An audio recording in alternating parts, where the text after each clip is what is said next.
Messieurs, vous avez de la chance. Une famille s'est désistée pour le vol de ce soir, expliqua-t-elle. Mais vous nous avez dit que c'était une panne technique de l'appareil, reprit le colonel Courchese, le regard froid. Finalement, veuillez m'excuser, je vais à Rome ce soir aussi, mais voyant qu'il n'y avait plus de place, mes petits cousins devaient prendre cet avion. J'ai dû vous blaguer en quelque sorte, fit-elle en riant chaudement. Venez, suivez-moi et je vous remets vos billets de suite. Veuillez vous hâter, le vol est prévu à 20h30. Zorino Courchese souffla du chaud et du froid. Une éclaircie se fit dans le regard de Joe Grastown, et Rico avala tout son café de satisfaction. Avec un sourire amical, l'hôtesse présenta les tickets de voyage aux 3 personnages à l'allure singulière. Tout avait l'air d'avoir repris normalement. L'opération était remise sur les rails. Dans l'avion qui devait les mener à Rome, Zorino Courchese pensait sans arrêt au contact, la femme qui les attendait. Tout se passa très vite. Il devait calculer le nombre d'heures de vol et se trouver, lui et ses compagnons, en un lieu précis. Environ 280 nautiques pour 27 à 30 minutes de vol. Vers 21h15, il serait à l'aéroport de Ciampino. Et c'est là qu'il prendrait contact avec le médecin. Le 737 décolla au cap 35, levant son nez vers le nord, pour afficher une route GPS directe vers l'aéroport international de Rome, sans utiliser une navigation de VOR. À côté du commandante Zorino, il y avait toujours Joe Graston et Rico Lopez, dégustant tranquillement un repas chaud. Visiblement pour eux, l'affaire prenait une bonne tournure encore une fois. « Nous allons vers Ciampino et non Fiumicino », déclara Rico en lisant son billet. « Pourtant, nous avions prévu Fiumicino », reprit Zorino, l'air agacé. « Non, il était convenu Rome, tout simplement. Peu importe, l'aéroport... » « Lisez, dit Joe Graston en tendant un calepin. « Madre de Dios, c'est vrai, encore un coup de chance !» souffla le Sud-Américain. Non loin de là, dans un aéroport militaire à Bocca di Falco, un Airjet bombardier de couleur claire décollait, semblant suivre le Fatalbert 737 à quelques minutes d'intervalle seulement. À son bord, le colonel Salah Ben Bouazza et Antonio, chef des services de renseignement italiens de la zone sud, prenaient un verre dans le salon de bord. Colonel Salah, je vous félicite, cette photo est explicite. Notre ami, la filature, est un trafiquant d'armes exceptionnel, dit Antonio en souriant. Il était visiblement satisfait du dénouement des choses. Ces 3 individus repérés par une caméra avaient dévoilé un cliché classé typique. Oui, Antonio, je suis très content d'avoir un homologue de votre expérience. Regardez, c'est bien louche, ce cliché photographique révèle un tableau de bord classé top secret par l'industrie aéronautique. Et visiblement, cela, c'est le détournement. Vous ne suivez pas ma thèse? Si, absolument, colonel. Regardez, ces hommes ont été déchiffrés. Des pilotes militaires et visiblement, ils sont sur un coup, une affaire spéciale. Tout se rejoint merveilleusement. Le Learjet alla se poser tranquillement et sans problème derrière le Boeing à Ciampino. En douce, les 2 hommes continuèrent leurs investigations. À l'aéroport, une jeune femme portant des lunettes et tenant un sac de sport entre ses pieds, en tenue décontractée, prenait un thé glacé dans une cafétéria où s'écoulait de la musique douce. Devant elle, un équipage passait. Le commandant semblait discuter avec son second. Il parlait rapidement, en chantonnant, criant quelquefois des paroles en italien pressé. 29 minutes s'étaient écoulées et le Boeing était déjà sur la piste d'atterrissage de l'aéroport romain. Suivant les voies des portes pour se garer à une aire d'arrivée, le jet d'affaires bombardier se garait aussi, mais il devait stationner ailleurs, sur une porte spécialement aménagée.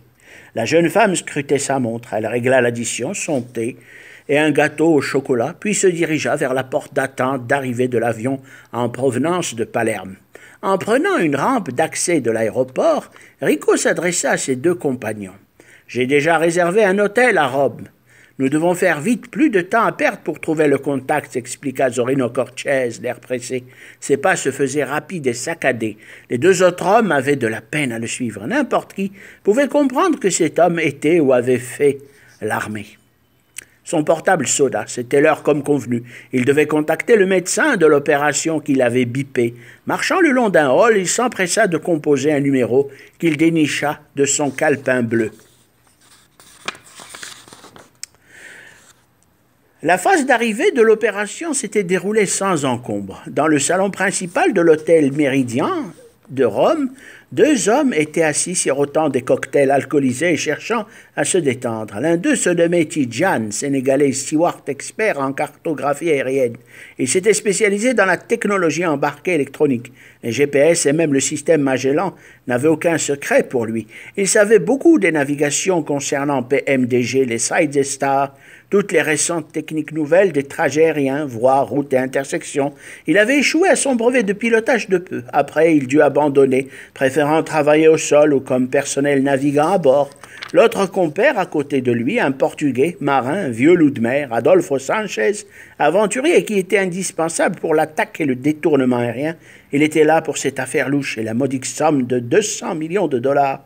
Adolfo scruta sa montre et demanda un verre de rhum blanc.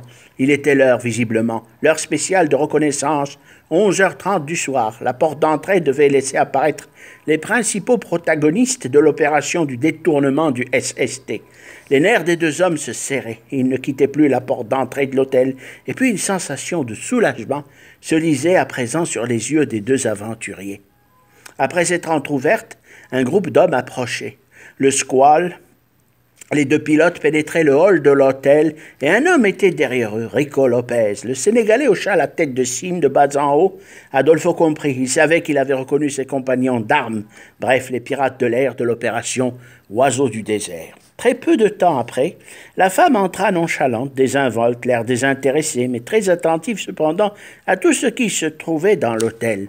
Elle se dirigea vers la réception, tenant son léger bagage. Curtier et ses complices s'assirent en face des deux autres pirates, l'air insouciant. Ils ne voulaient nullement entamer de discussion avec eux. C'était contraire à la consigne de l'opération. Eleonora s'était assurée de sa chambre et de sa réservation, se dirigeait maintenant normalement vers le groupe du colonel Cortez Zorino. Elle s'assit à une table proche, essayant de se faire draguer pour ne pas éveiller la sécurité de l'hôtel. Ils, les hommes de la sécurité, devaient se dire une simple femme cherchant de la compagnie pour une banale nuit de solitude. Tidjane appuya 2 fois l'encens de bip vers un bip-hop inconnu. En réalité, il devait joindre un contact, lui assurant le feu vert de placer des armes dans le SST. À un moment précis, lors de l'embarquement des bagages. Son contact et complice travaillaient dans les services de déplacement des valises de l'aéroport de Rome. Le SST devait faire escale en arrivant d'Arabie Saoudite et se dirigeant vers Toulouse pour des essais techniques poussés. Décollant de Médine, la société de construction avait gagné des marchés colossaux pour le faire revenir de la ville sainte d'Arabie. L'homme des bagages se devait être une personne sûre et bien payée. C'était visiblement un vol d'inauguration de ce prototype. Tidjane reçut la réponse, un SMS spécial souhaitant joyeux anniversaire à son fils de la part d'un ami de la famille. Il était 23 heures, tout se passait comme convenu. Eleonora se leva, la cigarette à la main, allant vers El Commandante, elle dit « Avez-vous du feu? Mon briquet est sec, plus de gaz. » « Absolument, dit le Sud-Américain en saisissant le briquet de Joe Graston, visible sur la table. En observant de plus près la femme qui se penchait vers lui, Zorino remarqua un caducée en or sur sa généreuse poitrine. Il lui alluma sa cigarette, il reconnut immédiatement le médecin du groupe. Elle sourit de satisfaction, elle avait détecté le signe attendu pour cette soirée, le petit tatouage sur le cou. De Cortez ne laissait plus aucun doute. Elle avait en sa présence le chef de l'opération, le colonel Zorino Cortez, le fameux Tiburon, grand aventurier et trafiquant. Les moustaches du Sud-Américain frémirent légèrement. Il sourit à la vue d'Eleonora. Tout se déroulait normalement. Tidjane s'adressa à son ami, assis à côté. « C'est dans la poche, le petit voyage en France. Tu connais Toulouse, j'ai un coin sympa à te faire découvrir. » Adolfo saisit une poignée de fruits secs qu'il avala d'un coup, faisant du bruit en mâchant, et leva son verre en lançant Obrigado. Il but, cul sec, et décida de vérifier certains documents d'explosifs dans sa chambre d'hôtel. À ces beaux, Zorino fit un clin d'œil aux 2 pilotes américains qui avaient maintenant bien discerné les autres compagnons d'armes. Les 2 personnages, le Sénégalais et le Portugais, qui se levaient pour aller dans leur chambre. Le médecin continua sur sa lancée. « Vous êtes de Rome, Seigneur ?» demanda-t-elle. « Non, de passage seulement, avoua Zorino. Je vais à Toulouse bientôt pour affaires, dit celui-ci en se levant par politesse. Je peux vous offrir un verre ? Oui, pourquoi pas, répondit-elle. Allons au bar, nous serons mieux pour discuter, reprit Zorino. Le hall d'entrée était vide, le bar, ou un piano-bar vaste et vide, était à quelques pas. Une musique langoureuse, puis du jazz et du rhythm and blues flottait. Eleonora se présenta. Je suis Eleonora Tossi. Je vais à Toulouse aussi. Quelle coïncidence. Et je travaille pour une multinationale de médicaments. Ah, fit le colonel intéressé. Vous prenez, continua-t-il, un jet peppermint, fit-elle au barman. Un whisky on the rocks, s'il vous plaît, annonça-t-il. Zorino mit discrètement la main dans sa poche droite. Il s'assura de son petit carnet de notes. Il devait visualiser les prochaines étapes de l'opération. Dans sa fantastique mémoire, ils étaient pratiquement au complet. Zorino et Eleonora trinquèrent doucement. Il y avait lui, le numéro 1, El Comandante, les deux pilotes américains, Joe Grashtown et le second Alfredo, le steward sénégalais, le vieux loup de mer Adolfo, le portugais, et enfin Eleonora Tossi, la femme toubib de l'opération. Bien sûr, Rico Lopez se formait dans sa pensée et était de la fête, sauf qu'il manquait un contact, le capitaine de navire qui formait la 8e recrue et qui n'existait pas, un membre fictif pour assurer la sécurité dans le déroulement du détournement. Curtiez ne l'avait pas encore, soi-disant, contacté. Quelque part dans la nuit se profilait, sortant d'un immense hangar éclairé, la silhouette du SST, un titanesque oiseau de métal, en réalité le bijou de la technologie aéronautique de cette décennie. Le véritable successeur du Concorde, bref, ce que les médias désignaient du terme ATSF. Quelques années auparavant, des hommes s'affairaient tout autour.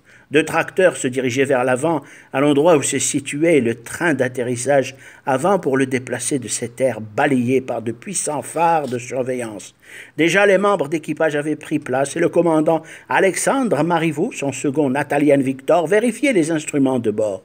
Le SST devait décoller à 7 heures précises de l'aéroport international italien pour un vol vers Toulouse. À son bord, plusieurs personnalités du monde de l'aéronautique, des PDG de compagnies aériennes et des invités d'honneur de haute marque. Dans la tour de contrôle, sur un espace d'observation spécialement aménagé, le colonel Salah Ben Bouazza demanda la ligne des passagers devant embarquer à bord du SST. Il dut l'obtenir quelques minutes après. Antonio intervint aussitôt. « Cher ami colonel, n'oubliez pas que vous êtes notre allié de lutte contre le terrorisme et ces pirates de l'air, mais nous devons respecter certaines règles et manières de la police de l'air italienne, c'est-à-dire éviter les ordres multiples et les contradictions. » Peu après, un document d'Interpol fut remis aux mains du colonel. L'espace aérien de l'Arabie saoudite et une partie du Moyen-Orient venaient de lui remettre le feu vert de mener à bien son opération. « Je ne veux surtout pas jouer les gros bras avec vous, de la Fieri. Je veux faire mon travail minutieusement de mon côté sans empiéter sur le vôtre. Jusque-là, tout s'est déroulé normalement, n'est-ce pas ?» dit Salah Ben Bouazza en mordant une cigarette. Puis, l'ayant allumée, il tira quelques longues bouffées, l'air pensif. « Tenez, fit-il, cela vient des hautes instances de l'aviation de cette région du monde. Selon la loi, je suis habilité à mener au mieux cette mission. » Antonio scruta le document. Après quelques pages de lecture, il fit une moue d'hésitation, mais voyant une notation spéciale européenne, il se leva et un sourire complice, l'air jovial, il quitta les lieux en s'excusant. Salah sortit un calepin, il contacta une personne haut placée dans l'état-major italien. « Vous avez le droit de mener cette opération pendant les 5 premiers jours, comme il vous plaira, colonel Ben Bouazza. Après, nous formerons une équipe relevant de nouvelles directives. Bonne chance, colonel, fit le personnage qui représentait pour Salah un aspect de l'ombre de la justice universelle, peut-être la justice universelle cachée au fin fond des ombres de son existence. Et ce personnage qui ne voulait point apparaître le fit méditer longuement, puisqu'il ne voulait pas que son nom soit divulgué. « Je veux 2 personnes à bord du vol dans exactement 30 minutes, dit le colonel. Ces 2 personnes sont spécialisées dans les intrusions en cas de détournement formé par l'élite de la Russie et des États-Unis d'Amérique. Ils portent l'indication de brigade spéciale de l'air. Leurs matricules sont dans la police internationale. Special Force, Specs Ops, DIA, Code Gemini. Non, ils ne sont pas jumeaux, mais se ressemblent étrangement. Ils doivent tenir le rôle de steward, tout simplement. Après, ils seront prêts à neutraliser n'importe quel terroriste. Code Gemini vont pénétrer l'appareil au moment du départ, après désistement des 2 stewards réguliers, dont nous porterons la mention spéciale, retirés du travail pour santé. Bien, colonel, vient chargé de la sécurité et d'intervention. Dans les soutes, à l'intérieur des 3 valises, se trouvaient des armes automatiques, des pistolets silencieux, des pistolets mitrailleurs et des bombes de très petite taille dites à calage altimétrique, c'est-à-dire programmées à sauter au franchissement d'un niveau de vol ou FL. Des explosifs qui pouvaient, suivant la fragmentation, transformer le SST en une énorme gerbe de feu en vol. Ces bombes, qui devaient être activées à partir d'une certaine heure en vol et sous une position géographique, pouvaient aussi être mises en marche à l'aide de détonateurs indépendants, c'est-à-dire à fréquence et à tout moment, par le spécialiste Adolfo. Ces bombes disposaient également de détonateurs incorporés de type altimétrique ou radar altimétrique, ingérant une très haute technologie d'armement calculant la pression altimétrique pour déclencher leur mise à feu. Le SST, long courrier, avait mis ses réacteurs en marche. Le commandant Alexandre Marivaux testait tous les instruments de bord. Victor Natalien alluma les phares de décollage, puis mit les volets sur 10 degrés. Il enclencha les feux de roulage taxi aussi. Un son strident extrêmement puissant faisait vibrer les tympans de tous les personnages extérieurs de l'appareil et aux alentours. Ces réacteurs, parmi les plus puissants du monde, une technologie nouvelle, faisaient de ce jet un hyperstratojet, le SST 2777. La forme de ses ailes, évoquant celle des Tomcats et son empennage dit de type en canard, était constituée en son avant d'une forme d'ailette étrange et mobile devant assurer sa meilleure sustentation à l'atterrissage. Tel le Rafale français, Boeing et d'autres compagnies de construction avaient misé gros sur cet appareil qui devait probablement s'imposer devant le Sonic Cruiser, autre projet de superjet qui n'avait pas atteint le nombre de commandes estimées dans un but commercial. Almarivo contacta la tour de contrôle selon les normes ATIS de communication radio. Il était 4 heures du matin, heure de Rome. Vol SST 2777, numéro de vol 0119, Hôtel Zulu Sierra Alpha 23, commandant Almarivo, demande autorisation de regagner les portes de stationnement. Tour de contrôle Fiumicino, vous avez l'autorisation de vol vers Londres via Toulouse, vol 0119 en VFR pour test. Vol inaugural, roulez vers l'aire d'attente et de stationnement, parking 5 en suivant les voies tracées. Victor Natalien, le second, scruta les jauges de réservoir de fuel.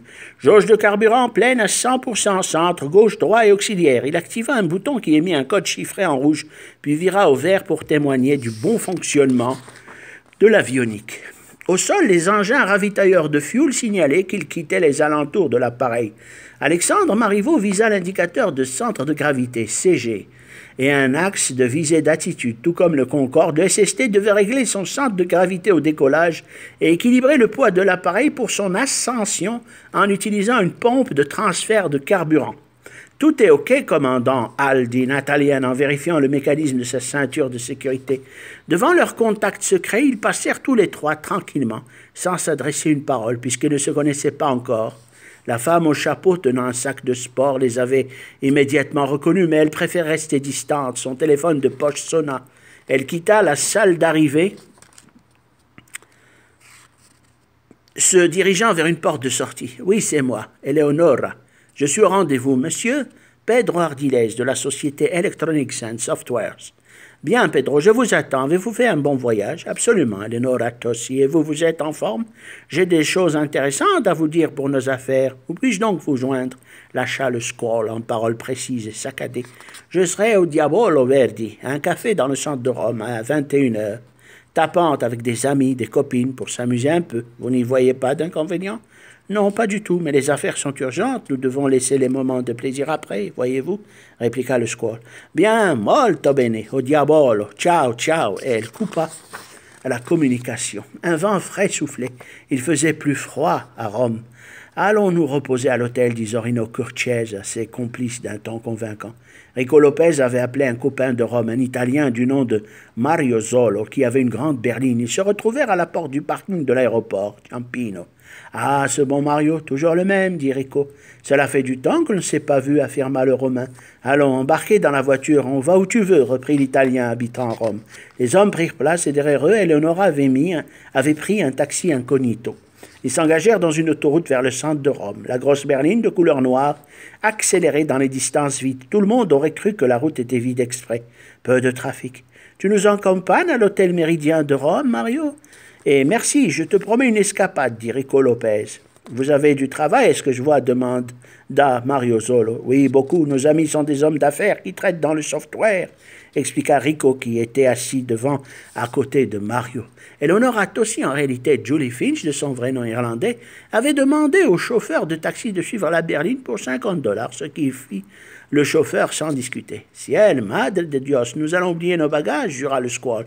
Soyez sans crainte, affirma Lopez. Cela sera l'hôtel dès minuit. Il se mit à pleuvoir. La nuit, tout semblait briller irréel. La phase d'arrivée de l'opération s'était déroulée sans encombre. Un véhicule d'aéroport de la maintenance des bagages s'était discrètement déplacé sous la carlingue et un homme coiffé d'un bonnet et portant des lunettes épaisses pour se protéger des vents déposa 3 valises de taille moyenne dans une soute qu'il referma. Il envoya un bip de son portable et l'éteignit. Puis, après avoir machinalement bouclé sa ceinture de sécurité, il accéléra avec son engin motorisé à porte-bagages vide et disparut hors de la vue de tous les membres qui travaillaient.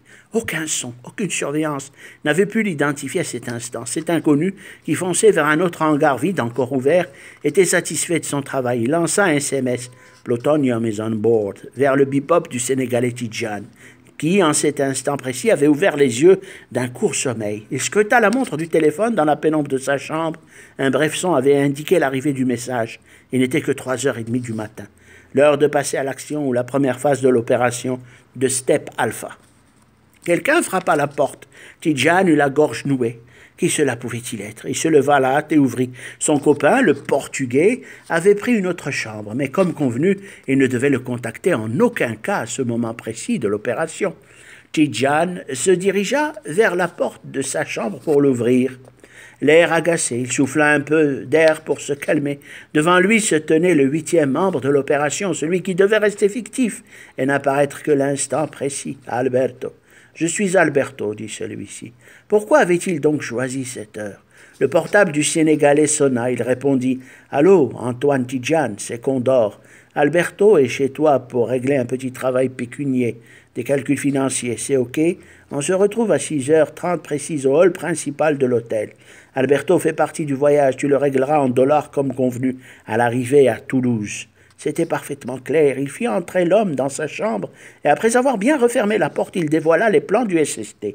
Tout semblait aller normalement. Pourtant, une caméra de la taille d'une libellule était en vol stationnaire au-dessus de la vitre légèrement entr'ouverte.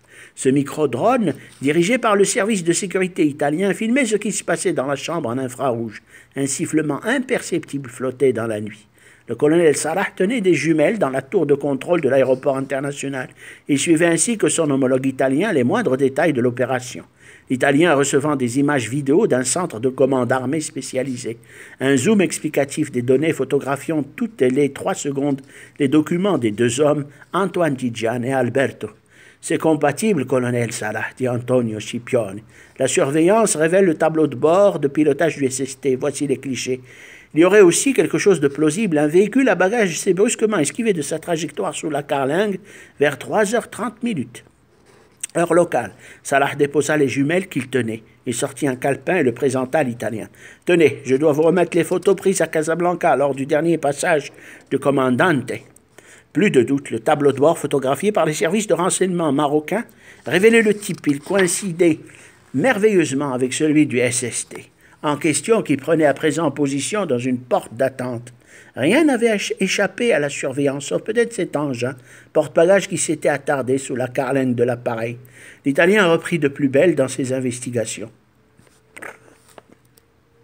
De par sa conception, une issue serait possible sous le ventre de cet appareil, pouvant offrir un accès avec la soute à bagages réglementaire et peut-être même l'arrière de la cabine de pilotage. Mais c'est un vol inaugural. Toutes ces données sont censées être secrètes. Le commandant Alexandre Marivaux était français. Il avait été formé à Toulouse pour le supersonique, et son nombre d'heures de vol ainsi que son sérieux et son assiduité lui valurent de se trouver aux commandes du SST. Le jour où Concorde avait acheté la ferme en France, en région parisienne. Il devait diriger le vol, mais une incroyable migraine l'avait retenu au sol pour incapacité et santé. Hall jeta un rapide coup d'œil à son uniforme qui portait une insigne d'Air France et ses grades de 4 barrettes dorées. Un habit propre, bien tenu. Les lumières du cockpit étant allumées, il faisait encore nuit à 5 heures du matin en Italie. Il poussa doucement sur le thrust pour se dégager. L'immense oiseau de métal émit des soubresauts et quelques petites secousses. Un bruit infernal et strident enveloppait les abords du prototype. Il eut 5, 8, puis 10 nœuds sur un badin en chiffre à quartz, illuminé dans une jauge, actionnant les switches de feu stroboscopiques. Hall engagea son appareil sur les voies de taxi qui étaient bien éclairées. Il stabilisa sa vitesse de roulage à l'aide d'un indicateur spécial pour les voies de parking et de stationnement. Cela ressemblait étrangement à un pilotage automatique, mais en plus petit. Il assigna 15 nœuds, puis avec cette vitesse, il pouvait freiner et manœuvrer son jet en toute aisance et sécurité, traquant les voies éclairées que le contrôle lui indiquait. Le commandant, Al Marivo, enclencha le directeur de vol. Aussitôt, le tableau de bord et des jauges furent assistés par des flèches d'indication de position et d'attitude. « Victor, teste le pilotage automatique », ordonna le commandant. Français, il coupa aussitôt le système de roulage au sol. « Réglage à 10 nœuds seulement », continua-t-il. « Activez la manette de gaz auto pour test seulement. Maintenant, désactivez l'HDG. » « Bien, commandant, dit Victor en souriant. Après avoir poussé sur le switch des gaz automatiques, les deux réacteurs émirent un puissant ronflement très reconnaissable des tuyères qui chauffent rapidement. Les jauges s'emballèrent de plus de 50% de N1. Le système de basse pression, puis l'engin se stabilisa en vitesse de roulage au sol à 10 nœuds. « Dikias, tout juste, dit Nathaniel. Testons les RTO. » Hall dit RTO sur off. Les roues avant et arrière étaient suffisamment gonflées. La pressurisation réglée à l'attitude de la piste.